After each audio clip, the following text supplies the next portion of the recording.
Can over-the-counter medications greatly affect your diabetic blood sugars and blood pressure, making sickness exponentially worse, especially the cold and flu versions found at any convenience store or walk-in pharmacy? Today, not only will you learn 3 critical steps to follow, but which set of products you should avoid that contain hidden sugars and ingredients that create dangerous drug interactions. Welcome to the Resilient Diabetic. This is the channel we turn ordinary, struggling diabetics into extraordinary, well-controlled diabetics. If you are new to this channel, I welcome you. My name is Sampat. Don't forget to subscribe and hit that gray notification bell. That way you'll be alerted when new life-changing episodes have been released. And if you've learned something new today, I would love for you to smash that like button for me. As with all my videos, this should not be considered personal medical advice. This is my interpretation of the latest research. If you want medical advice, please always consult your physician. The over-the-counter medication aisle can be overwhelming, especially when trying to select from more than 300,000 products marketed here in the United States in over 80 therapeutic categories. Add in a chronic medical condition like diabetes, and the selection process becomes even more difficult and daunting. The idea over-the-counter medications available at any convenience store or pharmacy without a prescription are safe to take can be a dangerous move, especially for those of us with diabetes. We not only risk spikes in blood glucose levels, but just as importantly, blood pressure by taking the wrong medications for something such as a simple cold. We should always remember, in general, sick days may already be associated with fluctuations in blood sugars. This may be directly related to the stress of being sick. Because remember, both stress and sickness on their own already raises blood sugars. Our appetite and our dietary intake during illness also becomes erratic. So, your non-prescription medication may not be at fault at all, but as you will find out today, it always pays to know. The first challenge for those of us with diabetes: many medications contain hidden sugars that can affect blood glucose levels, as well as ingredients that can interact with other prescription medications. So, here is your very first important tip and what to look out for immediately. If the word diabetes is listed on the warning section of the drug facts, consult your doctor before using that product. Unfortunately, unlike the nutritional fact labels on the foods that we eat, the drug fact labels do not list the amount of carbohydrates contained within the medication, and the carbohydrate content can vary significantly between medications. And in some cases, the carbs are so high, it's equivalent to eating a whole snack. So, what 3 steps should we always follow? First, it is recommended to only get the necessary active ingredients. Many over-the-counter medications are combination products that contain multiple active ingredients. Each active ingredient should treat a specific type of symptom. Cough syrups, for example, often contain a suppressant and an expectorant, but it does not make sense to take both. In addition, multiple products contain acetaminophen. So, if you don't have pain or fever, there's no reason to take that ingredient. Second, tablet and capsule formulations are preferred over liquids whenever possible. Liquid medications often contain added sugars to enhance flavor and palatability. Without the carbohydrate content listed on the drug fact label, it becomes difficult, if not impossible, to determine the amount of carbohydrates in the medicine.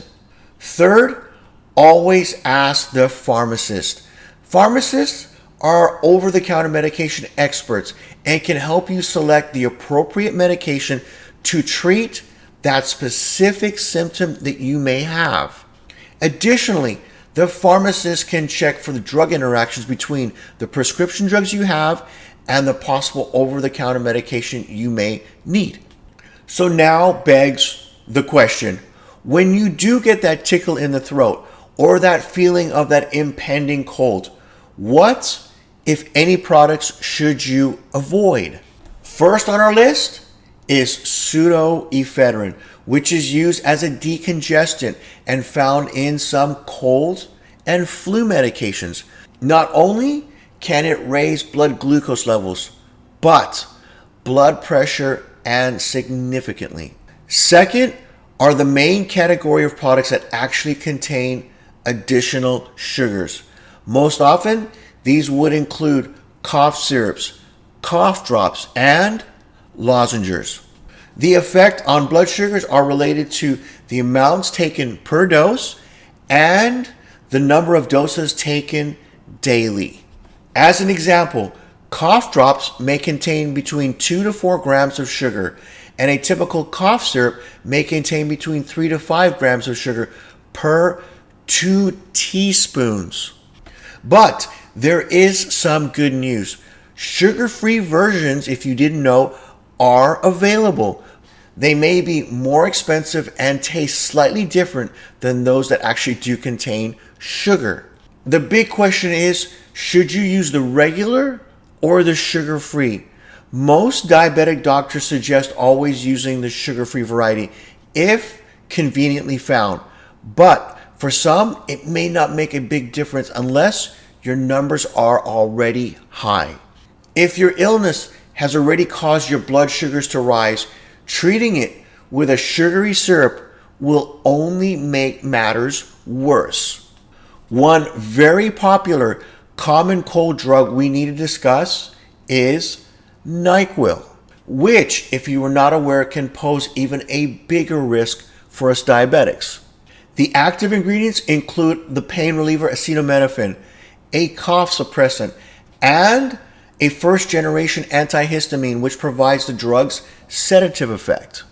What is not listed as an active ingredient, but instead noted on the front of the bottle, is the inclusion of 10% alcohol. The dose of NyQuil is around 30 ml. So, for those of you who are very sensitive, you've got another issue. And it's not only elevated blood sugars to worry about this time. We all know, as diabetics, alcohol can reduce blood glucose levels, so we have to be careful with any products that contain alcohol. Oh, and in addition, the drug's inactive ingredients also includes high fructose corn syrup. It has been estimated NyQuil has around 20 grams of carbs in each dose. So again, equivalent to a sugary snack. This one product can cause a tug of war within the body. One ingredient that will raise blood sugars against another that can lower blood sugars. And then remember, each one of us will react differently to that same product. Let's also talk about caffeine as a secondary warning. Lots of over-the-counter cold drugs contain caffeine to try and help you get rid of that weak, tired feeling that comes along with sickness. Caffeine stimulates the central nervous system, making you more alert. And as diabetics, we know that raises blood sugars too. Companies sometimes make a daytime and a nighttime version. The only real difference between the two, and you've probably guessed it already, that the nighttime version does not have caffeine in it, but rather it's got an active ingredient that makes you sleep. Caffeine is also used in products because it directly increases the pain relieving effects of acetaminophen. You will see that combination used a lot in medications that treat headaches and muscle pain. Besides raising blood sugars, keep in mind caffeine can also potentially raise blood pressure. So again, read those labels carefully. Now this is interesting. What about vitamin C? Many reach out for this supplement upon endless thinking it will aid in recovery. According to Dr. Bernstein, the only diabetic doctor I really respect and follow, high doses of vitamin C will destroy the sensitive enzymes on the blood sugar strips used in your glucose meter. This will make it very difficult to get accurate readings while you're sick. But what's worse, it will also raise your blood sugars. Speaking of accurate readings, I use two methods in my daily routine for blood sugar control: a continuous glucose monitor and my regular strip-based meter. When you are sick, do not blindly trust your continuous glucose monitor if you are on acetaminophen, Tylenol, or any other over-the-counter medications or pain fever reducer. They are well known to interfere with these devices, causing severe errors. Instead, you're probably going to have to rely on testing with your blood glucose meter while under the weather. Part of the diabetic self-management care from your diabetic educator should include proper sick day care and monitoring. Ideally, but definitely not in my case, there should be a discussion over the appropriate over-the-counter medications before you get sick. This discussion can and should also include plans on increasing blood glucose monitoring and how to adjust your medication doses if the carbohydrate content in the over-the-counter medications increase blood sugar levels. So, the general rule of thumb: whenever in doubt, especially when taking a new medication, monitor your blood glucose levels closely and more often. We are all different and respond uniquely to each set of medications. Make sure your doctor knows all the medications you take for your diabetes and for any other reason. If one of them affects your blood sugars, let them know immediately. Your doctor may then prescribe a lower dose, have you take medications for shorter periods of time, or try and find another version that does not affect your sugars.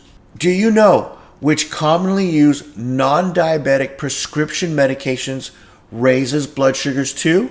I will set up a link to the last episode, which will cover the top 5 biggest offenders that make managing your diabetes worse. If you're on your desktop or laptop, I want you to click that upcoming box. If you're on your mobile device, I want you to tap that with your fingers. The first is the link to subscribe to this all-important channel. The second is the link to the videos on your health.